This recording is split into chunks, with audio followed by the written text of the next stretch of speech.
Bonsoir et bienvenue dans l'Africa Newsroom. À la une de l'actualité ce soir, une abstention massive dimanche aux élections législatives pour protester contre le gouvernement.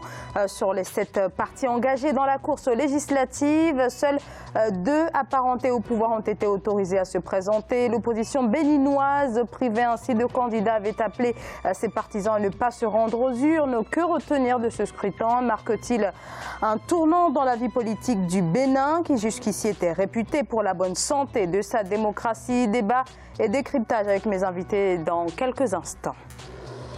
L'opposant ougandais Bobi Wine a signé à résidence pour des raisons de sécurité. Déclaration de la police. Il avait été interpellé lundi dernier à Kampala pour avoir tenté d'accéder à un lieu d'un concert interdit par les autorités. Bobi Wine qui, en quelques années, s'est imposé comme le porte-parole de la jeunesse et un virulent détracteur du président Yoweri Museveni.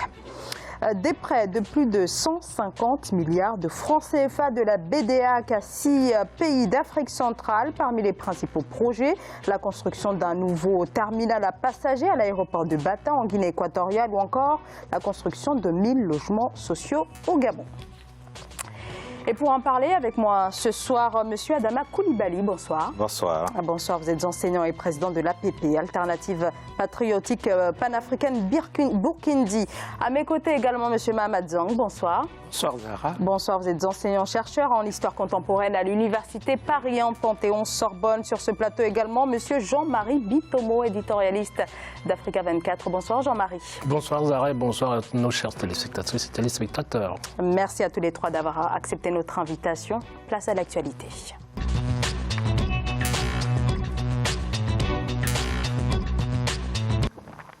Au Bénin, 5 millions d'électeurs étaient appelés aux urnes dimanche pour les élections législatives. Scrutin controversé car marqué par l'absence de l'opposition qui n'a pas été autorisée à se présenter après la révision de la loi électorale. L'opposition privée donc de candidats avait appelé ses partisans à ne pas aller voter en signe de protestation. Consigne très suivie puisque le vote a été marqué par une abstention massive. Journée par ailleurs marquée par une coupure totale d'Internet. Opposition et société civile dénoncent une dérive autoritaire du pouvoir. Voyez ce reportage de notre correspondant sur place, Lefti Onouf. Le Bénin a tenu dimanche 28 avril 2019 des élections législatives marquées par la non-participation des partis de l'opposition. Le scrutin s'est déroulé sur fond de tensions et de violence à certains endroits. Selon la plateforme électorale des organisations de la société civile, des accrochages entre forces de l'ordre et des manifestants ont été notés au centre et au nord du pays. 2 morts et plusieurs blessés ont été enregistrés selon un point provisoire de la plateforme. Un décès enregistré à Banté après un accrochage entre population et forces de l'ordre. Un engin blindé incendié à Savé après un accrochage entre population et forces de l'ordre. Il a été signalé un cas de décès à la suite d'accrochages entre militants des partis. Face à la gravité de la situation, les populations se sont retirées des centres de vote. Les tendances officielles ne sont pas encore connues, mais la participation des électeurs est très faible selon certains observateurs. Les élections au Bénin, ça a été toujours la fête, de la bonne ambiance. À pareille heure, on est souvent autour d'une bière, en train d'attendre les grandes tendances dans l'ambiance. Mais aujourd'hui, on voit que tout ça, il y a la peur qui règne. Il n'y a aucune affluence. Vous voyez dans les bureaux de vote ce qui s'est passé actuellement. Vous avez sillonné, vous voyez les résultats. Ça veut dire quoi? Ça veut dire que la liste que les Béninois préfèrent n'est pas là. Les réseaux sociaux ont été coupés ainsi qu'une rupture de la fourniture d'Internet toute la journée. De quoi inquiéter de nombreux Béninois dans un pays cité comme exemple de démocratie sur le continent. Alors pour l'instant, aucun chiffre officiel n'a été révélé par la commission électorale, mais certains observateurs parlent d'un taux de participation qui tournerait sans doute autour des 10%, une abstention donc massive, on l'a dit tout à l'heure, Adama Coulibaly, un véritable séisme, on peut dire, dans la vie politique de ce pays, jusqu'ici réputé pour sa démocratie. C'est très triste ce qui se passe, parce qu'il faut se rappeler que dans les années 80, lorsque les Africains sont descendus massivement dans la rue dans plusieurs pays, le Bénin avait donné l'exemple de la résistance contre l'autocratie.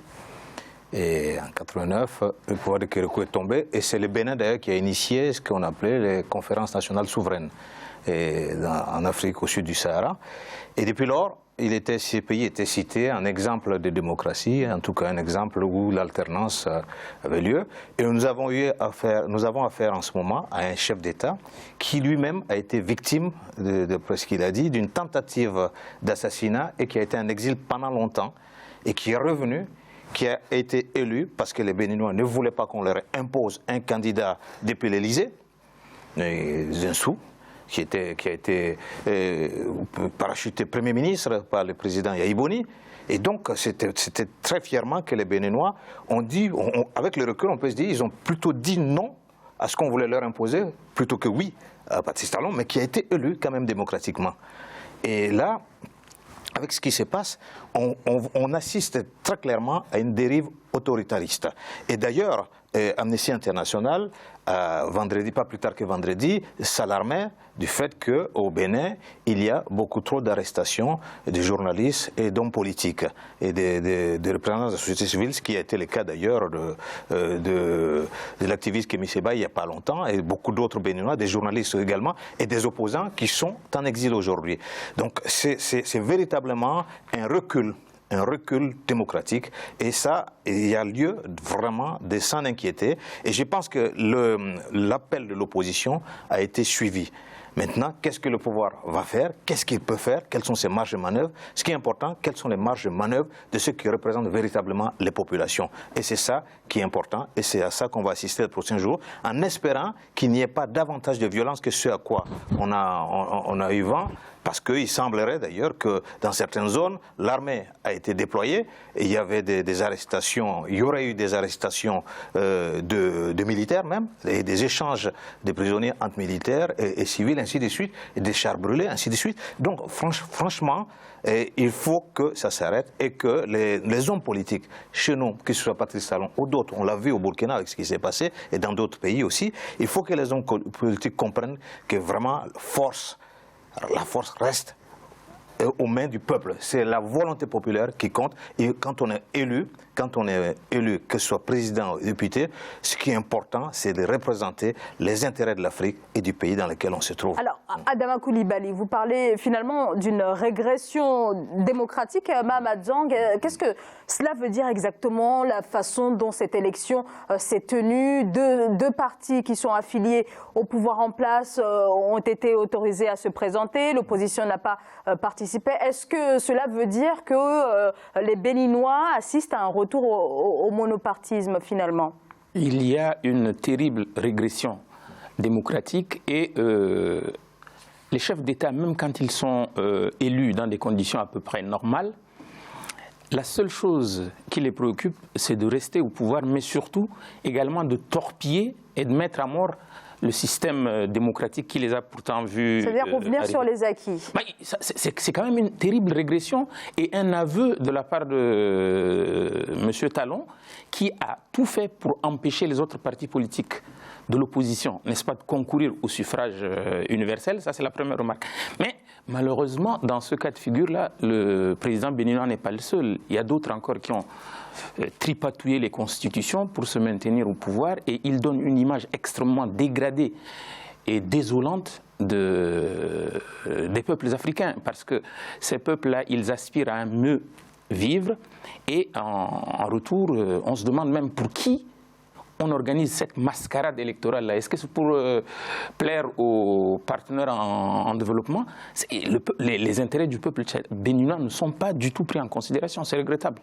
Jean-Marie Bitomo. Ça, c'est une problématique qui me laisse bouche bée, tout simplement. Pourquoi? Parce que, comme le disait M. Ali là tout à l'heure, c'est que nous avons vécu un épisode vraiment encourageant pour l'Afrique. Le Bénin a été le premier pays à se positionner, à dire que la volonté du peuple doit jouer par-delà, si vous voulez, les partis qui sont partisans en tant que tels, partis partisans en tant que tels, dont le peuple béninois s'est assis. On s'est dit, on met en place une constitution qui fait en sorte que la rotation du pouvoir soit une rotation clair et net pour tout le monde. Ce qui arrive, comment dirais-je, au Bénin aujourd'hui, je suis complètement étonné et déçu.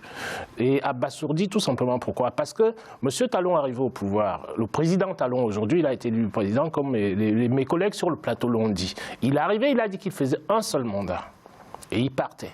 Apparemment, la voie que les choses prennent là ne semble pas être la voie qu'il a donnée dès le départ. Il est vrai que le président Chirac disait ici, là, que si vous voulez, que les promesses électorales n'engagent que ceux qui y croient. D'accord? Donc, je vais dire une chose là-dessus qui est relativement simple, c'est que le président Talon, j'aimerais bien qu'il comprenne une chose, c'est que le peuple béninois est un peuple qui est mûr. Nous avons eu le temps de le jauger, si vous voulez, à travers le temps. Vous imaginez aujourd'hui qu'il a cité tout à l'heure toutes les exactions que nous avons eues. Dans le village du président, de l'ancien président Yahi Boni, on a brûlé, comment dirais-je, complètement les urnes. Il faudrait quand même que le président Talon s'arrête un instant et se pose la question de savoir où est-ce que je suis en train d'amener mon peuple. Est-ce profitable pour l'Afrique? Puisque nous avons été une vitrine pendant un moment de l'Afrique concernant, si vous voulez, l'élaboration de la démocratie en tant que telle. Mais la détruire comme ça en plein vol, ça me semble être une régression pas possible concernant l'Afrique et vraiment décevant par rapport à nos pays qui n'ont pas encore, où la démocratie n'est pas encore ancrée. Les gens nous disent aujourd'hui, comment voulez-vous qu'un président de la République vous éliminez tous les autres partis politiques, même s'il y en a 250. Voilà, je sais que d'aucuns vont s'engouffrer là-dedans et se dire que oui, il y a émiettement du corps politique, ainsi de suite, mais qu'il laisse ces partis-là se constituer et qu'il les laisse participer aux élections. Moi, je veux bien, il nous a dit lors des discours qu'il veut que les partis politiques, si vous voulez, soient forts chez lui au Bénin. Mais si vous ne laissez pas le loisir à ces partis-là de pouvoir se construire, de se donner une base électorale, comment voulez-vous construire la démocratie? Donc pour moi, c'est une déception énorme pour l'Afrique. Adama Coulibaly. Alors oui, on dit souvent que l'enfer est pavé de bonnes intentions. Je crois que dans la lecture, dans l'idée de ceux qui ont conseillé le président et le président Talon lui-même, c'est qu'il fallait effectivement assainir le climat, parce qu'il considère qu'il y a 250 partis politiques et qu'ils se trouvent pour un pays comme le Bénin, avec 12 millions d'habitants. Et donc, il faut faire en sorte d'obliger les Béninois qui veulent faire de la politique à se rassembler, qu'il y ait au moins 1000 ou je ne sais plus trop combien de personnes, de militants avant de pouvoir constituer un parti. Mais il faut pouvoir déposer, avant de pouvoir participer également à une élection législative ou présidentielle, 250 millions dans un pays où la paupérisation n'est pas un vain mot. Donc c'est quand même limité d'abord par l'argent et par forcer les gens à les militer où veut, alors qu'on oublie souvent que la liberté c'est quelque chose de fondamental qui ne peut pas se négocier.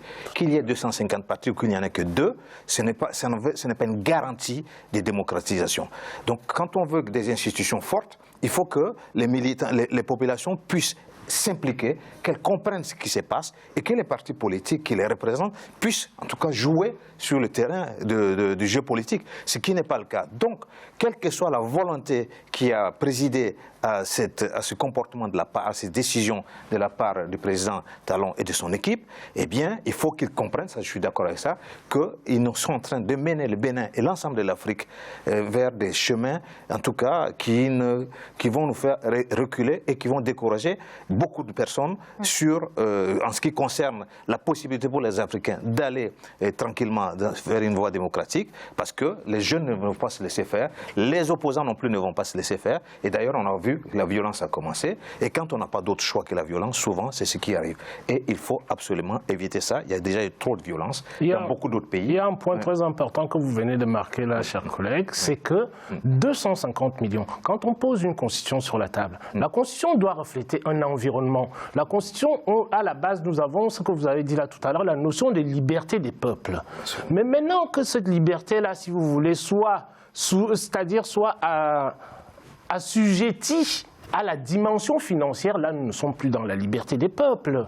Quel est le Béninois, quel est le parti béninois qui va vous trouver, même si vous prenez tous les Béninois, je prends un exemple, vous prenez tous les Béninois qui s'engagent dans un parti politique, et il faut sortir 250 millions, sachant très bien que ce sont des partis, ils ont bien mesuré le poids de ces partis-là et la dimension financière béninoise en tant que telle. Donc, quand vous mettez ça en avant, 250 millions, vous avez combien de candidats qui sont capables de sortir 250 millions de francs CFA? en Afrique pour se présenter à l'élection présidentielle. Donc ça veut dire qu'à partir de là, vous le faites, c'est quelque chose qui est posé sciemment, c'est une idée qui est posée sciemment, sachant très bien que les conséquences vont être à l'avantage du pouvoir en place.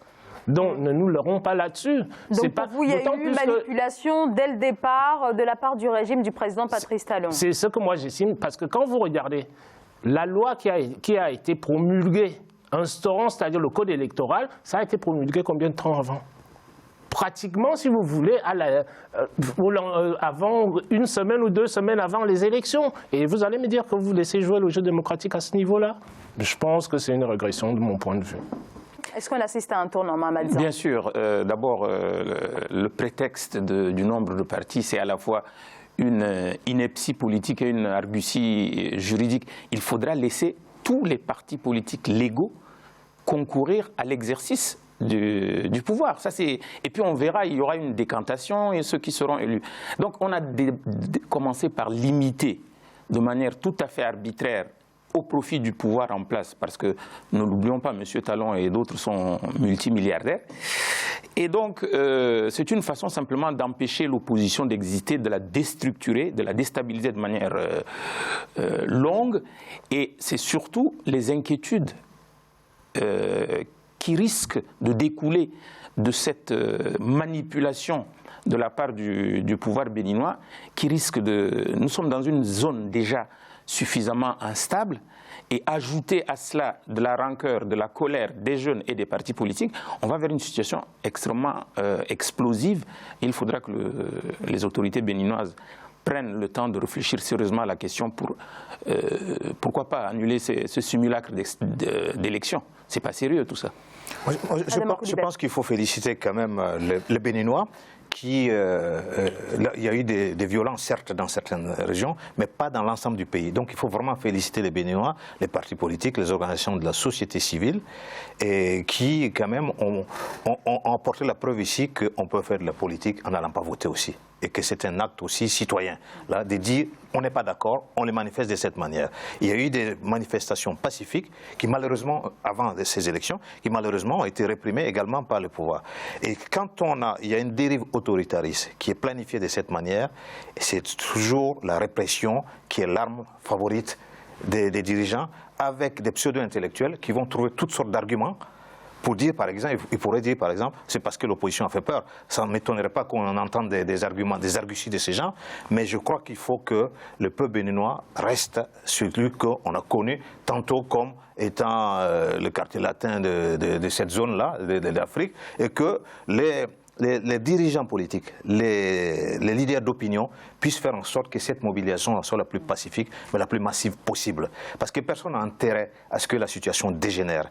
Il faut que le Bénin fasse entendre raison au pouvoir en place pour que ces élections, éventuellement en tout cas, il puisse y avoir une solution qui puisse prendre en compte tous ces gens qui n'ont pas été votés, non pas parce qu'ils n'avaient pas envie de voter, parce qu'ils protestaient. Il y a ceux qui ne votent pas habituellement. Mais habituellement, on sait très bien qu'au Bénin, les populations participent massivement, elles participent au débat politique, elles participent aux élections. Pour cette élection, donc c'est vraiment une alerte majeure qui est donnée au pouvoir et à l'ensemble de la population béninoise, de la classe politique béninoise, qui doit prendre ses responsabilités, que ce soit du côté du pouvoir ou du côté de l'opposition, pour que ça ne dégénère pas en violence, mais que la démocratie puisse prévaloir dans ces pays. On continue juste après la pause de parler de ces élections législatives marquées donc par l'absence de l'opposition. C'est juste après cette courte pause. À tout de suite.